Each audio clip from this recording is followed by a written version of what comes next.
Hello my dear friends, welcome to exam Guruji. आज का जो हमारा वीडियो है इसमें हम टॉप 50 का पार्ट नंबर 12 आपके लिए लेके आए हैं।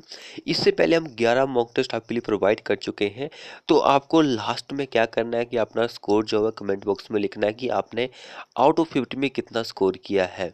और अगर आप इसका PDF मांगते हैं तो आप हमारी वेबसाइट पर विजिट कर सकते हैं, वहाँ पर आपको ये मॉक टेस्ट मिल जाएगा। तो चलिए हम शुरू करते हैं आज का अपने वीडियो। तो देखिए फर्स्ट क्वेश्चन क्या बोल रहा है, dash is the agent of transportation of alluvium soil. Alluvium soil जो होता है वो किस के द्वारा ट्रांसपोर्ट किया जाता है? Gravity, water, wind, ice. आप अपना आंसर जो है लगा सकते हैं मेरे आंसर जवाब देने से पहले।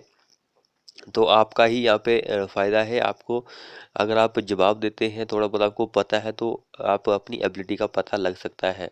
तो ये हमारा मेन मोटिव, मैं आपको कई बार बता चुका हूँ कि वैसे हमने ये क्वेश्चन आपको करवाए हुए हैं सॉइल मैकेनिक्स में, लेकिन हमको फिर भी प्रैक्टिस करने के लिए ये हम प्रोवाइड कर रहे हैं। तो देखिए जो एलुवियल सोइल जो होता है वो ट्रांसपोर्ट किया जाता है पानी के द्वारा।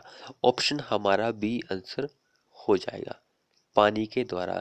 एंड जो एओलिन होता है वो विंड के द्वारा, एओलिन जो होता है विंड के द्वारा ट्रांसपोर्ट किया जाता है। ग्रेविटी के द्वारा, ग्रेविटेशनल फोर्स के द्वारा भी जो होता है वो कोलोविलियम सॉइल होता है। तो ऑप्शन बी हमारा आंसर हो जाएगा यहाँ पर।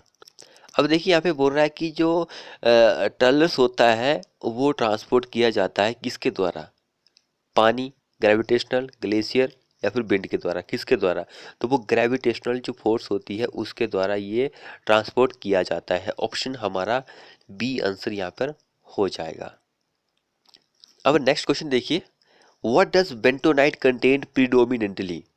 बेंटोनाइट में मुख्य रूप से होता है क्या होता है? मुख्य रूप में होता है क्या होता है? तो बेंटोनाइट जो होती है एक मिट्टी का ही प्रकार होता है, क्ले का ही प्रकार होता है। तो उसमें मोंट मोरिलोनाइट, ऑप्शन नंबर ए हमारा आंसर हो जाएगा। अगला क्वेश्चन देखिए, Honey comb structure is found in. Honey comb structure जो होता है आपको किस में देखने को मिलता है? किस तरह के सोइल में? कोर्स सैंड में, फाइन सिल्ट में, क्ले में या फिर हाईली प्लास्टिक में या फिर ग्रेवल में? हनी कॉम्ब स्ट्रक्चर जो होता है आपको किस में देखने को मिलता है, यानी कि पाई जाती है हनी कॉम्ब? तो वो पाई जाती है हमारे पास सिल्ट एंड क्ले में। जो फाइन सिल्ट होती है एंड क्ले होती है इसमें आपको देखने को मिलती है। ऑप्शन बी इस क्वेश्चन में आंसर हो जाएगा। अब नेक्स्ट वन क्वेश्चन क्या बोल रहा है कि glacier deposit soil is called. जो ग्लेशियर से सॉइल ट्रांसपोर्ट की जाती है या फिर ट्रांसपोर्ट या फिर जो ग्लेशियर से सॉइल बनती है वो कौन सी होती है? मान के चलो कि हमारी कोई सॉइल है वो ग्लेशियर से ट्रांसपोर्ट की गई है। तो ग्लेशियर जो ट्रांसपोर्ट होके जो सॉइल बनेगी उस सॉइल को हम क्या बोलते हैं? तो उसको हम बोलते हैं ड्रिफ्ट। ड्रिफ्ट हमारे पास आंसर हो जाएगा सी। अगला क्वेश्चन देखिए, according to Indian standard classification soil is classified into.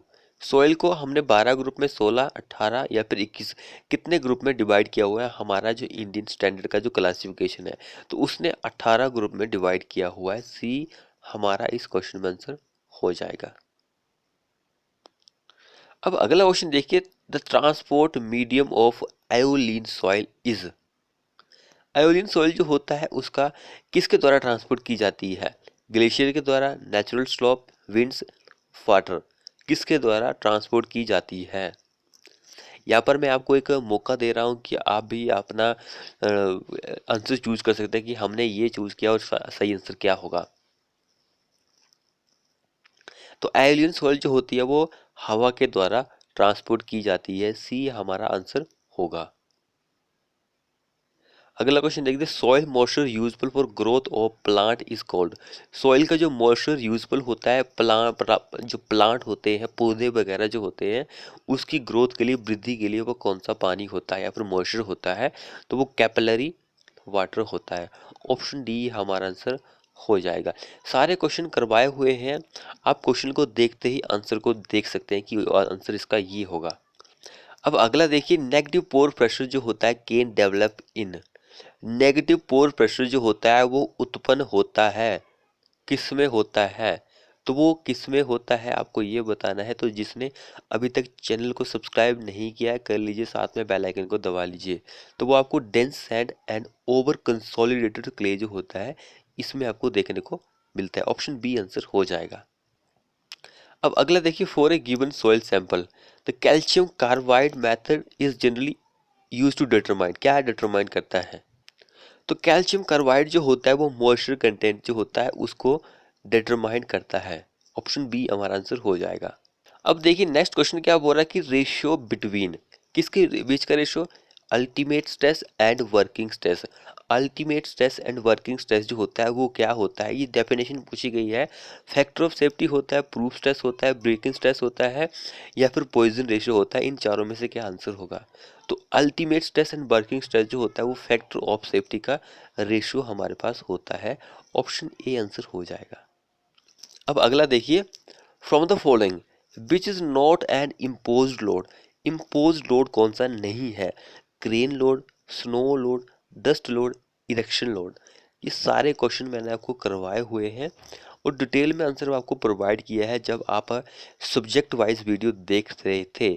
तो अगर आपने नहीं देखी है सब्जेक्ट वाइज वीडियो तो आप हमारे यूट्यूब चैनल पर जा सकते हैं, वहाँ पर प्लेलिस्ट बनी हुई है सिविल इंजीनियरिंग के नाम से। वहाँ पर आपको एक सब्जेक्ट की एक ही वीडियो मिलेगी, 5 6 7 घंटे कुछ इस तरह की। तो आप जाकर देख सकते हैं। तो देखिए इम्पोज लोड में जो इंक्लूड नहीं होता है वो इरेक्शन लोड होता है, जो निर्माण भार हम उसको बोलते हैं। ऑप्शन डी हमारा आंसर हो जाएगा। अब अगला देखिए, neutral axis is the axis. बोला कि न्यूट्रल एक्सिस एक ऐसा एक्सिस है एट विच जहाँ पर स्ट्रेस क्या होता है, जीरो होता है, नेगेटिव होता है, पॉजिटिव, या फिर इन्फिनाइट, अनंत होता है। इन्फिनाइट जिसका कि कोई अंत ही नहीं है, बहुत ज़्यादा हो सकता है। तो आपने देखा होगा न्यूट्रल एक्सिस जो होता है उसका जो ये एक्सिस जो होता है ये डिपेंड करता है स्टील रेनफोर्समेंट जो होती है। जितना ज़्यादा हम स्टील रेनफोर्समेंट इंक्रीज करेंगे हमारा न्यूट्रल एक्सिस भी शिफ्ट होता जाएगा। तो न्यूट्रल एक्सिस पर हमारा कोई भी स्ट्रेस नहीं होता है, इट मीन्स कि जीरो हमारा आंसर हो जाएगा। देखिए नेक्स्ट क्वेश्चन क्या बोल रहा था, working stress of a material is expected to. Working stress जो होता है किसी मटेरियल का वो हम उसको कैसे एक्सपेक्ट कर सकते हैं कि वो कैसा कितना होता है। अल्टीमेट स्ट्रेस के बराबर होता है, या फिर यील्ड स्ट्रेस के बराबर होता है, यील्ड स्ट्रेस से कम होता है, या फिर यील्ड स्ट्रेस से ज़्यादा होता है। वर्किंग स्ट्रेस जो होता है वो हमेशा यील्ड स्ट्रेस जो होता है उससे कम होता है, अल्टीमेट स्ट्रेस से कम होता है। ऑप्शन सी हमारा इस क्वेश्चन में आंसर हो जाएगा।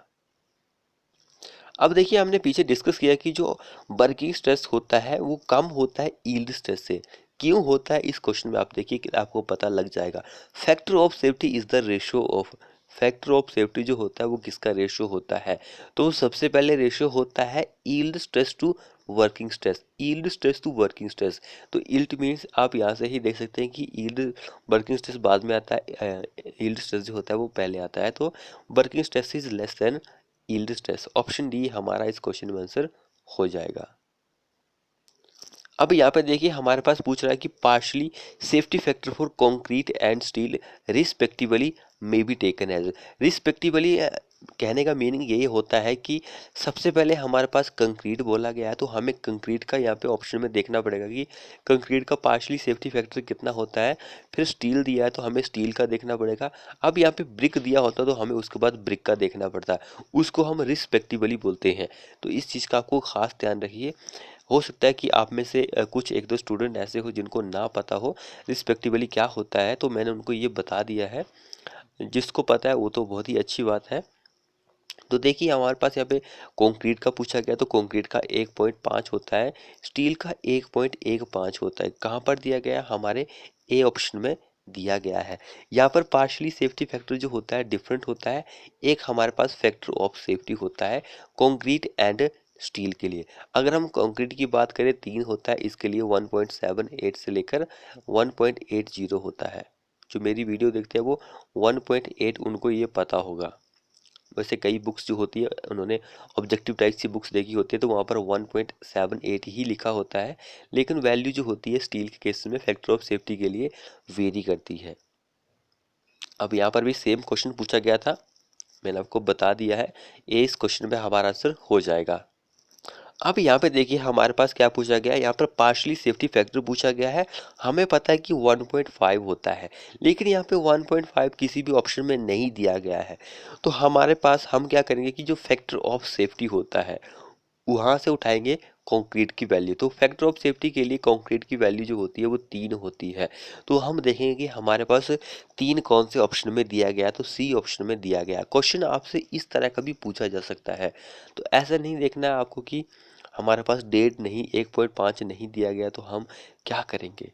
तो आपके पास 3 ऑप्शन में दिया गया तो आप 3 को आंसर कर सकते हैं। अब देखिए नेक्स्ट क्वेश्चन क्या बोल रहा है, रेनफोर्समेंट इन आरसीसी टेक्स। मान के चलो कि आपने स्टील प्रोवाइड किया है, हमारा आरसीसी का सेक्शन है, तो स्टील के द्वारा कौन सा स्ट्रेस जो होता है वो रजिस्ट किया जाता है, सहन किया जाता है, उठाया जाता है, कुछ भी बोल लीजिए। तो कौन सा ऐसा स्ट्रेस होता है। तो जब भी स्टील की बात आती है तो हम क्या यूज करते हैं, टेंसाइल स्ट्रेस। टेंसाइल स्ट्रेस जो होता है वो स्टील के द्वारा ही रजिस्ट किया जाता है, लेकिन कंप्रेसिव स्ट्रेस जो होता है वो कंक्रीट के द्वारा रजिस्ट किया जाता है, या फिर वहन या फिर सहन किया जाता है। तो ये चीज़ इम्पोर्टेंट है। अब देखिए इजी वे में मैं इस क्वेश्चन को आपको एक्सप्लेन करके बताता हूँ। ऐसे क्वेश्चन जो होते हैं एग्जाम में पूछे जाते हैं, लेकिन कई स्टूडेंट ऐसे होते हैं जो वीक स्टूडेंट होते हैं, वो इस क्वेश्चन को सॉल्व नहीं कर पाते हैं। तो देखिए हमारे पास क्वेश्चन क्या बोल रहा है कि द सेक्शन, कोई एक सेक्शन है यहाँ पे, इन चार तीनों में से वैसे चौथा तो ऑल ऑप्शन दिया गया है, तो 3 सेक्शन में एक ऐसा सेक्शन है जहाँ पर हमारा जो स्टील है इज नॉट फुली स्ट्रेस्ड। कहने का मीनिंग ये है कि स्टील जो है हमने उस पर स्ट्रेस लगाया तो उस पर फुल स्ट्रेस नहीं लगा, थोड़ा ही हमने स्ट्रेस तो लगाया, फुल स्ट्रेस तो लग गया, लेकिन वो टूटा नहीं, फ्रैक्चर नहीं हुआ, कुछ नहीं हुआ। मतलब कि उसकी जो वैल्यू होती है जहाँ पर वो बिल्कुल ही टूट जाता है, फ्रैक्चर हो जाता है, वहाँ पर नहीं वो पहुँचा। लेकिन हमारे पास जो स्ट्रेस होता है कंक्रीट में वो पहुँच चुका है, रीच हो चुका है उसकी जो मैक्सिमम वैल्यू होती है वहाँ पर। तो इट मीन्स कि हमने यहाँ पर still not fully stressed, it means कि हमने स्टील ज़्यादा प्रोवाइड किया है, कंक्रीट कम है। तो हमारे पास यहाँ पे क्या होगा आंसर, स्टील हमने ज़्यादा प्रोवाइड किया है तो हमारा ओवर सेक्शन हो जाएगा, ओवर रेनफोर्स। स्टील हमने ज़्यादा प्रोवाइड किया तो ओवर हो जाएगा। यहाँ पर देखिए अगर होता स्टील इज़ फुली, नोट नहीं होता, steel is fully stressed to dash value when, जो स्ट्रेस होता है कंक्रीट में not reach to maximum value, तो हमारा आंसर जो होना था वो अंडर रेनफोर्स होना था, क्योंकि हमारा जो सेक्शन था स्टील हमने कम प्रोवाइड किया था। एंड अगर दोनों ही इकट्ठे पहुंचते स्ट्रेस पर, दोनों ही इकट्ठे फेल होते तो बैलेंस सेक्शन होता। ऑप्शन सी हमारा आंसर हो जाएगा। अब यहाँ पे देखिएगा न्यूमेरिकल पूछा गया है, for a laminar flow, laminar flow है थ्रू ए चैनल, रिडोल नंबर हमारे पास दिया गया है 1500 दिया गया है। What is the friction factor, friction factor क्या होता है, फ्रिक्शन फैक्टर जो होता है वो क्या होता है, किसके लिए, हमारे पास लैमिनर फ्लो दिया गया है, रिनोल्ड नंबर भी गिवन है। लैमिनर के केसेस में फ्रिक्शन फैक्टर जो होता है 64/RE, आर ई का मीनिंग होता है रिनोल्ड नंबर। तो रिनोल्ड नंबर 64/1500 हम करेंगे तो हमारे पास डिवाइड करके ये वाला आंसर आ जाएगा, ऑप्शन बी। ये लैमिनार के लिए वैल्यू होती है 64/RE, लेकिन टर्बुलेंट फ्लो जो होता है उसके लिए अलग होती है। ये लैमिनार के लिए पूछा गया था तब हमने ये वैल्यू ली थी। मैंने आपको अपने सेशन में बताया भी था जब हम फ्लो थ्रू पाइप्स कर रहे थे और फ्लो थ्रू ओपन चैनल कर रहे थे, तो मैंने आपको बताया था लैमिनार के लिए वैल्यू हमारे पास ये होती है, एंड जो टर्बुलेंट होता है उसके लिए वैल्यू कुछ और होती है। तो ये चीज़ आप ध्यान रखिए। अब यहाँ पे देखिए हमारे पास पूछ रहा है कि the flow is classified as laminar flow. कोई भी हमारे पास कुछ सेक्शन है, मान के चलो कोई एक, हम एज्यूम कर रहे हैं कि एक सेक्शन है हमारे पास जिसमें जिसमें हमने देखा है कि जो हमारा फ्लो है वो लैमिनर फ्लो है। तो उस केस में हमें जो कैलकुलेट करनी पड़ेगी वैल्यू ऑफ रिनोल्ड नंबर की, तो हम क्या वैल्यू लेंगे रिनोल्ड नंबर के लिए। तो मैंने आपको यहाँ पे एक ट्रिक बताई थी। तो अकॉर्डिंग टू, अगर आप एक ओपन चैनल के लिए फ्लो होता है, एक होता है पाइप के लिए फ्लो। तो मैंने आपको बताया था आप इसको अकॉर्डिंग टू डिक्शनरी लिखिए, एंड इसकी जो वैल्यू होती है अगर आप न्यूमेरिकल देखते हैं तो हमारे पास 500 बाद पहले आता है एंड 2000 बाद में आता है।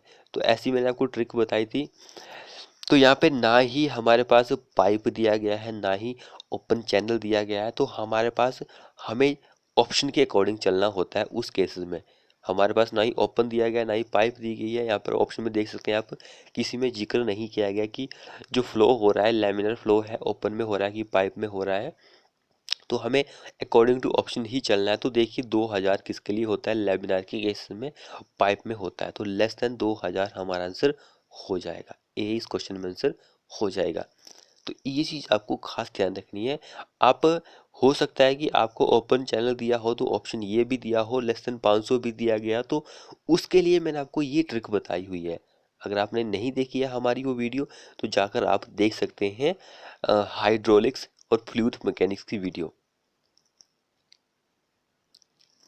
अब नेक्स्ट क्वेश्चन देखिए, इसके लिए भी मैंने आपको ट्रिक बताई थी। If the Reynolds number for a flow is 3000 then the type of flow. Reynolds number जो है उसके लिए जो वैल्यू है 3000 है, तब हमारा फ्लो कौन सा होता है। तो मैंने आपको बताया था 2000 और 4000 के बीच में जो वैल्यू होती है वो ट्रांजिशनल फ्लो की वैल्यू होती है। तो वो ट्रांजिशनल की वैल्यू होती है, इसको आप याद रखिए। चाहे 2100 वैल्यू हो, चाहे 2800 पूछा गया, चाहे 3200 पूछा बताया गया हो, चाहे 3500 हो, चाहे 3800 हो, आपको ट्रांजिशनल पर ही लगाना है। देखिए 3000 दिया गया था, 2100 होता, 2800 मैंने आपको बताया था वहाँ पर। तो ये चीज़ आपको ध्यान रखनी है। चाहे हमारे पास 600 दिया हो, चाहे हमारे पास 800 दिया हो, चाहे हमारे पास 1100 हो, चाहे 1500 हो, चाहे 1900 हो, चाहे 1800 हो, तब भी उस केस में ट्रांजिशनल होता है। लेकिन यहाँ पे केस हमारे पास अलग होता है, open channel and pipe flow. तो ये चीज़ आपको ध्यान रखनी है। अब अगला क्वेश्चन देखिए, in which type of following flow, in which type of following flow, यहाँ पे फ्लो दिए गए हैं, लॉसेस आर मोर। लॉसेस जो होता है आपको सिर्फ टर्बुलेंट फ्लो में देखने को मिलता है, ज़्यादा टर्बुलेंट फ्लो जो होता है उसमें देखने को मिलता है।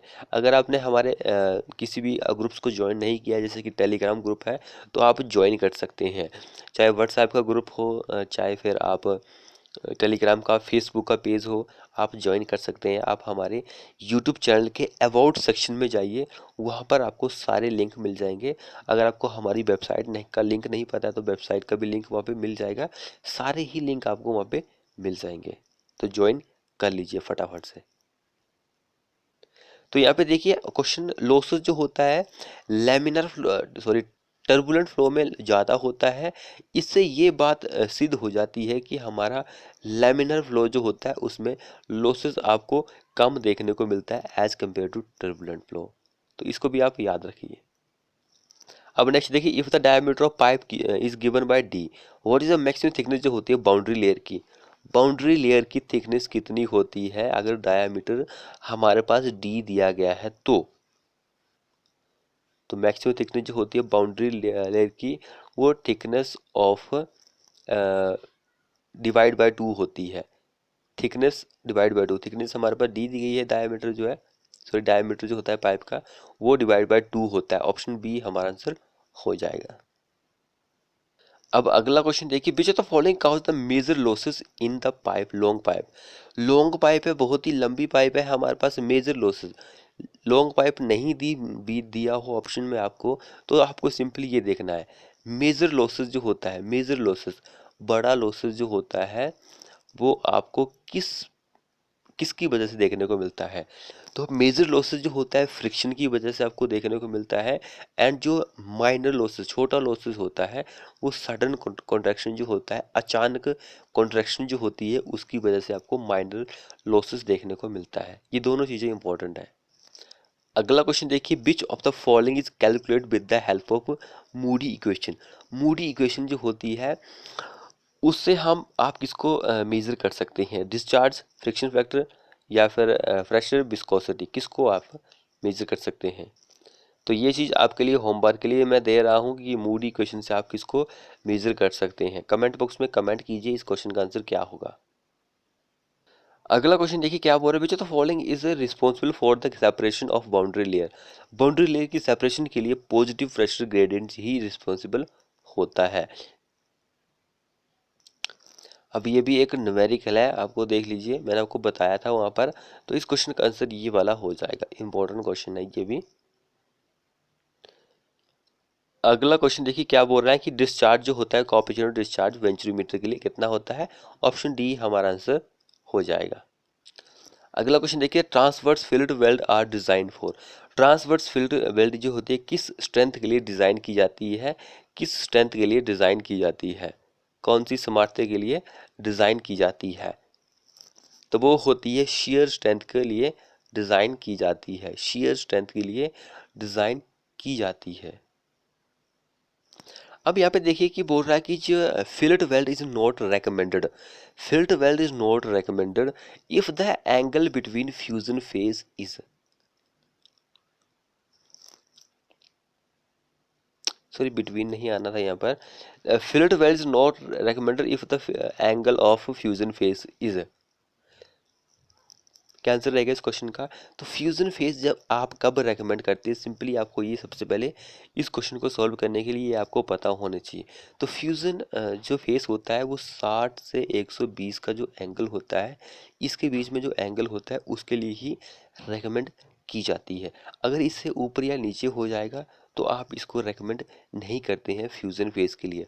तो हमारे पास ग्रेटर देन 110, तो 120 से ही कम होगा, तो इसके लिए हम कर सकते हैं, ये भी कर सकते हैं, ये भी कर सकते हैं, लेकिन लेस देन 60 नहीं होना चाहिए। ऑप्शन ए हमारा आंसर है, क्योंकि इन दोनों के बीच में होना चाहिए, इससे कम और ज़्यादा नहीं होना चाहिए। सो ऑप्शन ए हमारा आंसर बन जाता है। अगला देखिए, which of the following does not describe A weld type. Weld type कौन सी नहीं है। बट वेल्ड भी होती है, प्लग वेल्ड भी होती है, लैप वेल्ड भी होती है, लेकिन जिग जैग टेढ़ा मेढ़ा कहाँ होता है भाई, टेढ़ा मेढ़ा नहीं होता है। अब अगला देखिए, the strength of field weld is, strength जो होती है फिल्ड वेल्ड की वो कितनी होती है। स्ट्रेंथ जो होती है फिल्ड वेल्ड की वो मेन मेंबर जो होता है उससे ज़्यादा या फिर उससे बराबर हो सकती है। मेन मेंबर जो होता है उससे ज़्यादा या फिर कम, सॉरी बराबर हो सकती है। सो ऑप्शन डी हमारा इस क्वेश्चन में आंसर हो जाएगा। अगला ऑप्शन देखिए, the effective strength of field weld should not less then, effective length जो होती है फील्ड वेल्ड की वो 4 गुना से ज़्यादा नहीं होनी चाहिए वेल्ड साइज के। Should not less than, sorry कम नहीं होनी चाहिए। ऑप्शन डी हमारा आंसर हो जाएगा, बेल्ट माप के 4 गुने से कम नहीं होनी चाहिए, डी हमारा आंसर हो जाएगा। अब ये वाला क्वेश्चन देखिए, मैं आपको बता चुका हूँ, field weld is recommended if the fusion angle जो होता है वो कितना होना चाहिए। रेकमेंड हम करते हैं कब, कौन से केसेस में करते हैं, 120 से वैल्यू कम होनी चाहिए, 60 और 120 में वैल्यू होगी तब आप फ्यूजन फेज को यूज करते हैं। फ्यूजन फेज के जो एंगल होते हैं वहां से भी क्वेश्चन आपको पूछ जाता है वैल्यू कितनी होती है। अब ये वाला क्वेश्चन देखिए, इस क्वेश्चन का आंसर 4 आंसर हो जाएगा। सेम क्वेश्चन है, पीछे हम डिस्कस कर चुके हैं, थोड़ा सा डिफरेंट है। अब देखिए नेक्स्ट क्वेश्चन क्या बोल रहा है, in arc welding process, arc welding की जो प्रोसेस होती है, the arc is shield in order to, arc जो होती है वो शेल्डेड इन ऑर्डर टू, तो प्रोटेक्शन वगैरह के लिए all option are correct, D हमारा आंसर हो जाएगा इस क्वेश्चन में। अब अगला क्वेश्चन देखिए, in structural steel design size of butt weld shall be specify, structural steel design में जो होता है बट वेल्ड का जो साइज होता है उसको हम स्पेसिफाई कर सकते हैं। इफेक्टिव थ्रोट थिकनेस, थ्रोट कंठ थिकनेस जो होती है उससे आप स्पेसिफाई कर सकते हैं। अगला क्वेश्चन देखिए, what should be the minimum effective throat thickness of field weld in case of structural steel design, कितनी मिनिमम थिकनेस होती है, 4, 3, 5, 2, कितनी होती है, 3 mm होती है। तो जिसने अभी तक चैनल को सब्सक्राइब नहीं किया कर लीजिए, साथ में बेल आइकन को दबा लीजिए। तो देखिए नेक्स्ट क्वेश्चन क्या बोल रहा है, runway speed of a turbine is, runway speed जो होती है टरबाइन की वो क्या होती है। तो रनवे स्पीड जो होती है टरबाइन की वो होती है बिना भार की स्थिति में टरबाइन द्वारा प्राप्त की गई गति। मान के चलो कि हमारी टरबाइन है, उस पर हमने कोई भी लोड नहीं लगाया, कोई भी भार नहीं लगाया है, तो उस टरबाइन के द्वारा जो स्पीड वेलोसिटी जो होती है अटेन की जाती है, उसको हम रनवे स्पीड बोलते हैं। इट मीन्स कि ऑप्शन नंबर सी इस क्वेश्चन में आंसर हो जाएगा। अगला क्वेश्चन देखिए, in the selection of turbine by specific speed या फिर head which one of the following statement is not correct. तो नॉट करेक्ट ऑप्शन ए ही हमारा गलत है। देखिए कपलान टरबाइन जी देख लीजिए, सबसे ज़्यादा होती है, सबसे कम यहाँ पे बताई गई है, 300 से ज़्यादा होती है। अब यहाँ पे देखिए बोल रहा है कि a small hydro project design to have a head of 35 metre at the entry point of turbine. Entry point पर कितने मीटर का हेड है? 35 का है। Which of the following turbine should be mostly selected for efficient operation के लिए। कौन सी टरबाइन होती है? टो, वेल्टन, फ्रांसिस, कपलान। तो एक छोटा सा हाइड्रो इलेक्ट्रिक प्रोजेक्ट है जिसका हेड 35 मीटर का है, तो उसके लिए हम कपलान टरबाइन ही रेकमेंड करते हैं कि भाई इसको मोस्टली यूज करो। अब देखिए नेक्स्ट वन क्या बोल रहा था, maximum number of jet generally employed in an impulse turbine without jet interface is. तो वो कितने होते हैं? 6 होते हैं। ऑप्शन बी आंसर हो जाएगा। अब अगला क्वेश्चन देखिए, Pelton wheel working under a constant head and discharge. Constant head and discharge maximum efficient efficiency जो होती है व्हेन द स्पीड रेशियो जो होता है वो। पेल्टन व्हील की जब भी बात होगी तो इसके लिए जो हेड होता है वो इतना ही होता है। ऑप्शन हमारा आंसर हो जाएगा इन दोनों का जो रेशियो होता है। अगला क्वेश्चन देखिए, specific speed of a turbine is speed of an imaginary turbine identically with the given turbine which. इसका आंसर होगा develop unit horse power unit head. Option C answer हो जाएगा। अब अगला क्वेश्चन देखिए, which of the following is incorrect. देखिए हमारे पास बोल रहा है कि reaction turbine are used for low head and high discharge के लिए। बिल्कुल सही बात है। Angle of टेबर on draft tube is less than 8 degree, ये भी सही है। Francis turbine is impulse turbine, तो ये गलत ऑप्शन होगा। ऑप्शन सी हमारा आंसर हो जाएगा। अब देखिए यहाँ पे क्वेश्चन क्या बोल रहा है कि कैपिटेशन इन पंप्स। कैपिटेशन जो होती है मैंने आपको यहाँ पे डिटेल में बताया हुआ है हमारी वीडियो में, तो अगर आपने वीडियो नहीं देखी है हाइड्रोलिक्स की तो आप देख सकते हैं। बोल रहा है कि पंप में कैपिटेशन आपको देखने को मिलती है सबसे पहले ड्यू टू किसकी वजह से। तो ये आपको इसलिए देखने को मिलती है क्योंकि जो नेट पॉजिटिव सेक्शन हेड होता है सिस्टम का जिस पंप के लिए आप सिलेक्ट करते हैं वो बहुत ही कम होता है, इसलिए आपको कैपिटेशन जो होती है पंप में वो देखने को मिलती है सबसे पहले। ऑप्शन सी हमारा आंसर हो जाएगा। देखिए नेट पॉजिटिव सेक्शन हेड जो होता है ऑफ द सिस्टम का वो total for selected pump. जो आपने पंप सेलेक्ट किया होता है उसके लिए नेट सेक्शन हेड जो होता है वो बहुत ही कम होता है। ऑप्शन सी हमारा आंसर हो जाएगा। अब अगला क्वेश्चन देखिए, pump having high specific speed means. High specific speed जो होती है किसी पंप का क्या मतलब होता है, उसका क्या मीनिंग होता है? That it is has a dash.